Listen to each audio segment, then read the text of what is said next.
కరివేపాకు కారప్పొడి. కరివేపాకు కారప్పొడికి కావాల్సిన పదార్థాలు: కరివేపాకు, ఎండుమిర్చి,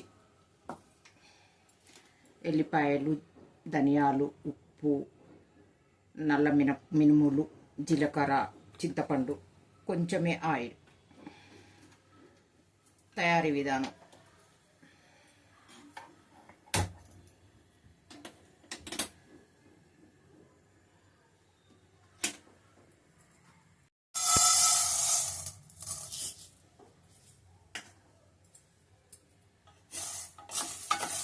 మినుములు ఒక హాఫ్ కప్పు మినుములు తీసుకోవాలి. ఇవి స్టవ్ మీడియంలో పెట్టుకొని వేయించుకోవాలి. స్టవ్ పెద్దగా పెట్టి వేయించొద్దు, మీడియంలో పెట్టి వేయిస్తే లోపల కూడా మంచిగా వేగుతాయి. ఈ విధంగా డ్రై రోస్ట్ చేసుకొని మినుములు మంచిగా వేగిన తర్వాత ఒక ప్లేట్లో తీసుకోవాలి. అన్నీ విడివిడిగానే వేయించుకోవాలి.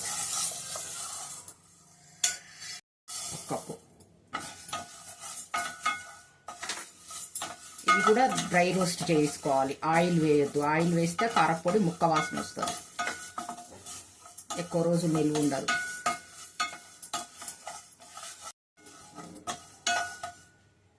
ధనియాలు కొంచెం ఈ విధంగా వేగిన తర్వాత ఒక 2 స్పూన్లు జీలకర్ర వేసుకోవాలి.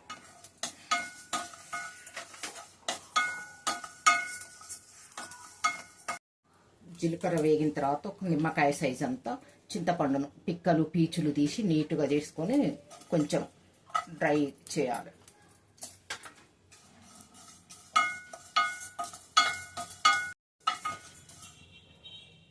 ఇవన్నీ సెమీలోనే పెట్టుకొని వేయించుకోవాలి.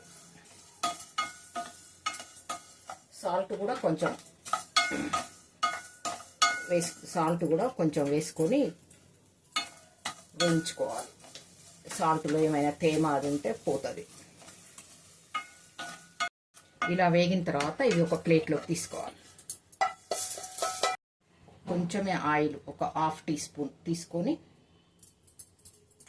ఎండుమిర్చి వేయించుకోవాలి. ఎండుమిర్చిని ఇలా తుంపి వేయించుకోవటం వల్ల ఇందులో ఉన్న గింజలు అవి మంచిగా వేగిపోతాయి.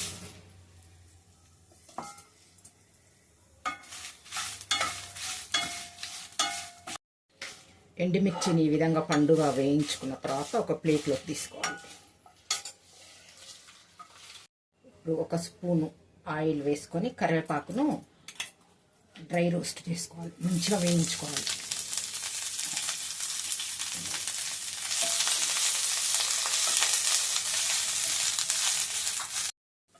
కరివేపాకు ఈ విధంగా డ్రై రోస్ట్ అయిన తర్వాత ఇవన్నీ కొంచెం చల్లారబెట్టుకొని ఇవన్నీ కలిపి మిక్సీ పట్టుకోవాలి.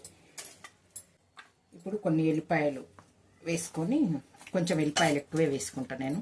ఎల్లిపాయలు వేసుకొని కొంచెం తిప్పి తీసేసేయాలి. ఒక కారప్పొడి రెడీ అయిపోయింది. ఈ విధంగా బరకగా ఉంటేనే కారప్పొడి టేస్ట్ ఉంటుంది. కరివేపాకు కారప్పొడి.